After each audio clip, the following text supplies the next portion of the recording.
तो welcome 12th class. बड़ी खबर आपके लिए निकल कर आ गई है।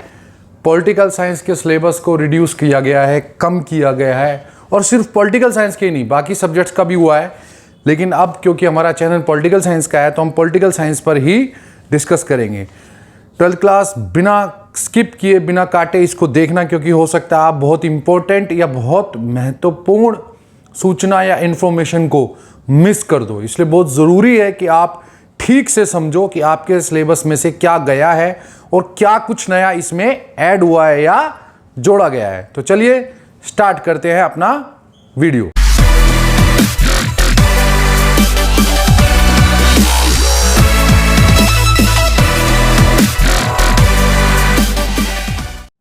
सबसे पहले 12th क्लास आपके फर्स्ट यूनिट में जो भाग ए है का है, जिसको बोला जाता है समकालीन विश्व राजनीति, कंटेम्परेरी वर्ल्ड पॉलिटिक्स। इसमें 9 चैप्टर आते थे पहले, अब 6 हो गए हैं। उन 6 चैप्टर्स के नाम आपके सामने स्क्रीन पर आ रहे होंगे। अब ये 6 चैप्टर में नया क्या क्या जुड़ गया है वो आपको देखना है। ये जरूरी नहीं है कि ये चैप्टर पुराने हैं तो नया कुछ जुड़ गया है। पहला चैप्टर हमारा शीत युद्ध का दौर था और नॉन अलाइनमेंट, गुटनिरपेक्षता। उसमें जो भी हमने पढ़ा था वो एक भी टॉपिक नहीं कटा है। तो ये बड़ी खुशी की बात है सबके लिए, आपके लिए जो मेरे चैनल से जुड़े हैं, कि मैंने कोई भी ऐसी चीज अभी तक नहीं दी आपको जो सिलेबस में ना आई हो।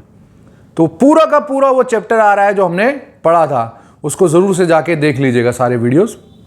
दूसरा, द एंड ऑफ बाइपोलरिटी, दूसरी दुनिया का पतन या द्विध्रुवीयता का अंत। इसमें एक चीज ऐड करी गई, खाड़ी युद्ध, जो पहले तीसरे चैप्टर में आता था।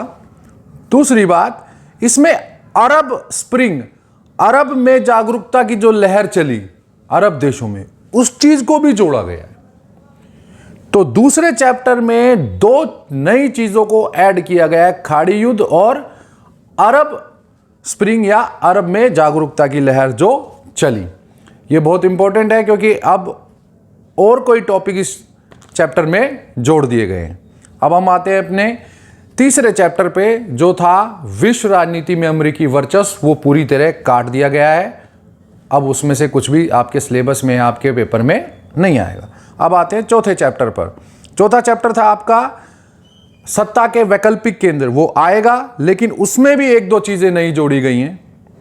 वो है BRICS, Brazil, Russia, India, China, South Africa का एक यूनियन है, ये नया आ गया है। और जो विकल्प थे, जो पहले पढ़ाए जाते थे विकल्प, उसमें इजराइल को, रशिया को ऐड कर लिया गया कि वो किस तरह महाशक्ति के रूप में उभर रहे हैं। इसके बाद आपका पूरा चैप्टर वो वाला आएगा जो दक्षिण एशिया वाला है। छठा चैप्टर भी आपका पूरा आएगा जो अंतर्राष्ट्रीय संगठन है, वो पूरा का पूरा वैसा ही है। 7वां चैप्टर समकालीन विश्व में सुरक्षा, ये पूरा का पूरा कट गया है। 8वां चैप्टर पर्यावरण और प्राकृतिक संसाधन, ये पूरी तरह कट गया है। वैश्वीकरण वैसे का वैसा ही आएगा, उसमें एक आधा टॉपिक ऊपर नीचे होना है, लेकिन वो अभी इसमें इतना क्लियर मेंशन नहीं है। जो बुक के हिसाब से आएगा, बिल्कुल डिटेल्ड हमारे पास सिलेबस आएगा, तब मैं आपको बता दूंगा। सबसे बड़ा जो परिवर्तन हुआ है वो हुआ है दूसरी यूनिट में, भाग ख में, जिस politics in India since independence, स्वतंत्र भारत में राजनीति वाले। इसमें पहला चैप्टर जो है राष्ट्र निर्माण की चुनौतियां, ये पूरे का पूरा ऐसा का ऐसा ही सिलेबस है जैसा पहले था। इसमें कुछ भी बदलाव नहीं हुआ है, वही राष्ट्र निर्माण की चुनौतियों वाला पूरा का पूरा चैप्टर ऐसे का ऐसा आएगा। दूसरा चैप्टर था एक दल का प्रभुत्व, वो पूरी तरह काट दिया गया है। तीसरा चैप्टर था प्लान्ड डेवलपमेंट, नियोजित विकास की राजनीति। इसमें पहले योजना आयोग पढ़ाया जाता था, पर 2014 के बाद योजना आयोग को समाप्त करके उसका नाम नीति आयोग करा गया है। तो अब नीति आयोग डाल दिया गया है, कुछ नया करके अपडेट किया गया। चौथा चैप्टर इंडिया की, भारत की विदेशिक नीति, इंडियन फॉरेन पॉलिसी। इसमें सब कुछ वैसा ही है, बस यूएस और इजराइल के जो देशों के साथ भारत के संबंध है वो जोड़ दिए गए हैं, जो हम आपको बता देंगे। एक नई चीज, एक पूरा चैप्टर ही नया बना दिया इन्होंने अलग अलग टॉपिक जोड़ के, वो है party and party system in India. Party मतलब दल और भारत में दलीय व्यवस्था। इसमें कांग्रेस सिस्टम, जो एक दल का प्रभुत्व था, कांग्रेस सिस्टम था, वो वाला टॉपिक डाल दिया। बाय पार्टी, जो द्विदलीय व्यवस्था उभरी थी जनता पार्टी वाली, वो बता देंगे। और मल्टी पार्टी, बहुदलीय व्यवस्था भारत में। तो किस प्रकार भारत में पहले एक दल रहा, फिर दो दल और फिर बहुदलीय व्यवस्था आई, इसके अंदर ये चैप्टर पूरा नया डाला गया। अब सबसे बड़ी बात, इसमें से हटाया क्या गया है? दूसरी यूनिट में से हमारे सीधे सीधे 4-5 चैप्टर को हटा दिया गया है, जो डिलीटेड बोले जा रहे, खत्म हो गए। उसमें एक दल का प्रभुत्व पूरी तरह समाप्त हो गया है, कांग्रेस प्रणाली की चुनौतियां समाप्त हो गया है, लोकतांत्रिक व्यवस्था का संकट बिल्कुल समाप्त हो गया है, क्षेत्रीय आकांक्षाएं समाप्त हो गया है, जन आंदोलनों का उदय समाप्त हो गया है। तो 5 चैप्टर को हटाकर 2 नए चैप्टर डालकर इस तरह से इस पूरे सिलेबस को, जो दूसरे आपकी यूनिट है, इसको बनाया गया है। एक मैंने आपको बता दिया। अब इसके बाद आएगा डेमोक्रेटिक रिसर्जेंस या लोकतांत्रिक पुनरुत्थान जो हमारे देश में हुआ, उसमें आपको क्या क्या पढ़ना है।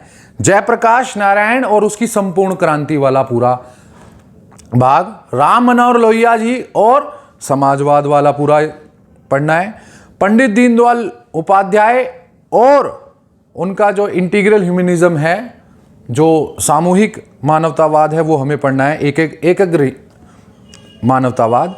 नेशनल इमरजेंसी पढ़नी है, राष्ट्रीय आपात, ये लोकतांत्रिक व्यवस्था के संकट में था, वहां से उठा के यहां डाल दिया।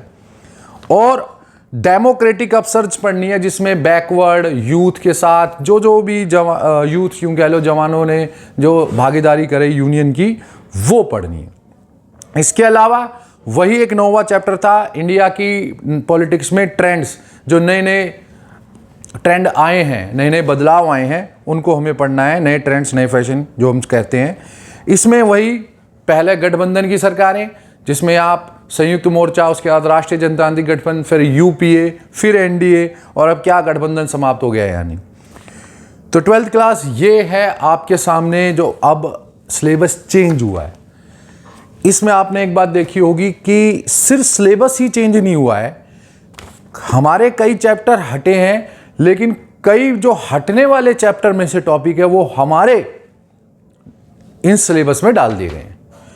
बाकी जो सब्जेक्ट हैं, मैंने हिस्ट्री का भी देखा है, मैंने ज्योग्राफी का भी देखा, उनमें बहुत सारा कम हुआ है वजन, लेकिन पॉलिटिकल साइंस में शायद इतना कम नहीं हुआ जितना हम सोच रहे थे। लेकिन एक बात मैं बता दूं, हमें खुश होने की ज़रूरत इसलिए भी नहीं है कि सिलेबस कम हो गया है। सिलेबस, इस बात को बहुत ध्यान से समझना, सिलेबस कम हुआ है, लेकिन क्या एग्ज़ाम कम हो गया? एग्ज़ाम तो 80 नंबर का ही आएगा। तो अब इसी सिलेबस में से जो हमारे पास टॉपिक रह गए हैं, भले ये कम हो गए हैं, भले ये चैप्टर कम हो गए, पर इन्हीं चैप्टर सिलेबस में से 80 मार्क्स का क्वेश्चन आने हैं लिखित, जो हमारे को रिटन एग्जाम देना है। अब इसका मतलब यह है कि वो इन्हीं टॉपिक्स में और गहराई से क्वेश्चन पूछेगा। इसलिए हमें जरूरी है कि हर टॉपिक पर हमारी अच्छी गहराई से पकड़ हो, मजबूत हो, हमारी पूरी फुल डेप्थ नॉलेज हो, बिल्कुल गहराई से ज्ञान हो, समझ हो। अगर आपने मेरे पहले चैप्टर के सारे वीडियोस देखे हैं तो आपको ये बात समझ में आ गई होगी कि मैंने एक एक टॉपिक को बिल्कुल छोटे से छोटा कर कर आपके सामने रखा है। आप सारे टॉपिक को एक बार देख लेंगे तो मैं दावा करता हूं कि 1 नंबर से लेकर 6 नंबर तक के सारे क्वेश्चन आप आसानी से सॉल्व कर लेंगे या उनको आराम से समझ कर लिख देंगे। और ऐसी ही गहराई से आपको पूरा सिलेबस कराऊंगा, पाठ्यक्रम का एक एक चीज कराऊंगा। इसके अलावा कार्टून, मैप से संबंधित भी कुछ मेरे पास कमेंट्स आ रहे हैं, आप उसके लिए बिल्कुल मत घबराइएगा, मैं वो भी कराऊंगा। और सबसे बड़ी बात, जो आपके एमसीयू की के लिए मेरे पास काफ़ी क्वेश्चन आ रहे हैं कि ऑब्जेक्टिव क्वेश्चन, ऑब्जेक्टिव, वो मैंने बनाने स्टार्ट कर दिया। पहला चैप्टर क्योंकि हमारा समाप्त हो गया है और उसकी वीडियो डल चुकी है, एक वीडियो जो रह गई वो आने वाली है, इसलिए अब जल्दी ही वो आपके सामने वो क्वेश्चन आंसर सीरीज आ रही है और उसका बड़ी बेसब्री से इंतजार हो रहा था बहुत सारे स्टूडेंट्स को, तो वो अब मिल जाएगा। तो 12th क्लास, आशा करता हूँ आपको सिलेबस से संबंधित सारे डाउट्स क्लियर हो गए होंगे। अभी भी अगर आपको कोई डाउट रह गया है तो ज़रूर से मुझे कमेंट करिएगा, मुझसे पूछिएगा। और मैं फिर से कह रहा हूँ, सिलेबस कम होने से हमारी जिम्मेदारी बिल्कुल ख़त्म नहीं हुई है। सिलेबस शायद इसलिए कम हो गया है कि चलो कोरोना पेंडेमिक है, ठीक है, घर बैठे इतनी अच्छी पढ़ाई नहीं हो पा रही, लेकिन अब इसी सिलेबस पर और गहराई से काम करना पड़ेगा और ज़्यादा मेहनत से हमें इसको पढ़ना पड़ेगा ताकि हम 80 में से 80 ही मार्क्स लाएं, किसी भी स्टूडेंट का एक भी नंबर ना कटे। तो 12th क्लास मिलते हैं अगली वीडियो में। मैं हूं विक्रांत, आप देख रहे हैं political science 90+ marks. Thank you.